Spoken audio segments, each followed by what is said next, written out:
Again, I appreciate all the support that we've got for ISOM #2.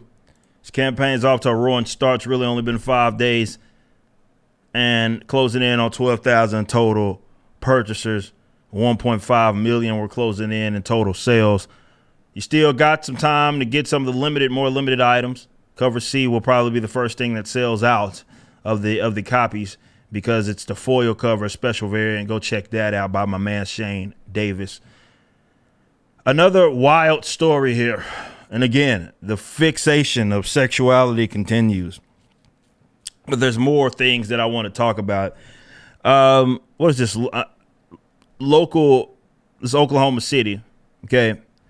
And there's a realtor who they're covering who helps, quote unquote, LGBTQ plus Texans leave the state through what they're deeming. Again, this is what the person or the realtor is deeming as the Rainbow Underground Railroad. And there's context here saying, of course, there's no law preventing LGBT Americans from moving into or out of Texas. The realtor is simply providing service, selling homes for which he paid.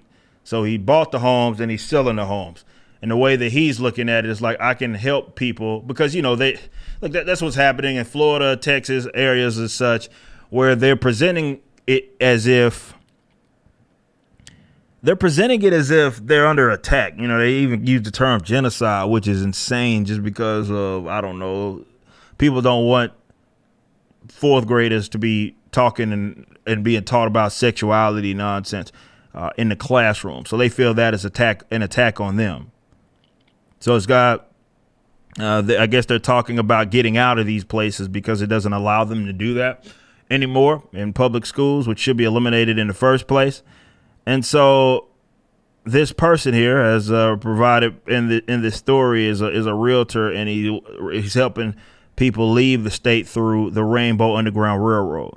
Now, this is their own doing. So if you are one of those pro-black, fist in the air leftists, and you are offended at this story, you have only yourselves to blame because you coalition build with these idiots. And now they've hijacked your movements. Really, this is what's happened with the feminist stuff as well. And they have conflated sexuality stuff. Again, they've conflated that with the one of the most egregious moments of history, especially in Americans' history, and that is slavery.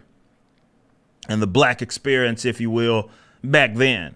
And so they always try to tie it in with that, even though there hasn't been anything to the level of what that experience was. There's not anything comparable. But because it's a movement, whether it be even if you go way back or if you even move up to civil rights era, they look at it like it's a movement of, where people, no matter what side of the political aisle you see as a bad thing. And these folks look at themselves as freedom fighters, so that's the easiest thing for them to focus on is points in history where people pretty much all agree that it was bad. And now they're conflating what this guy's doing in purchasing houses. And again, the fist in their pro-blacks ain't gonna do nothing. They just gonna keep on letting these guys hijack their movements and all that for experiences, to be fair, that none of you guys have, because none of you guys were slaves either.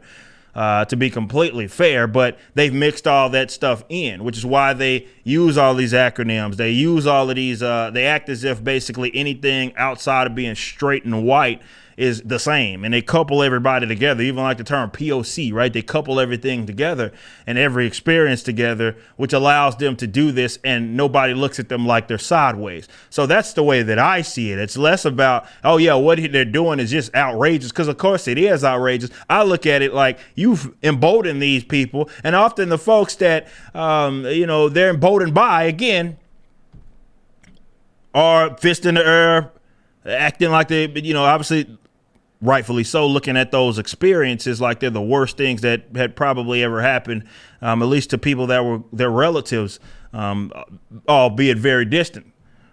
And again, totally acknowledge that. But now they're conflating it all. So being black and being gay and being a woman and being Asian and being Hispanic, all that is coupled together. So what happens is they end up going through these bad moments of history, and then they try to make it about them, and y'all allow them to do it. So I guess you get what you deserve.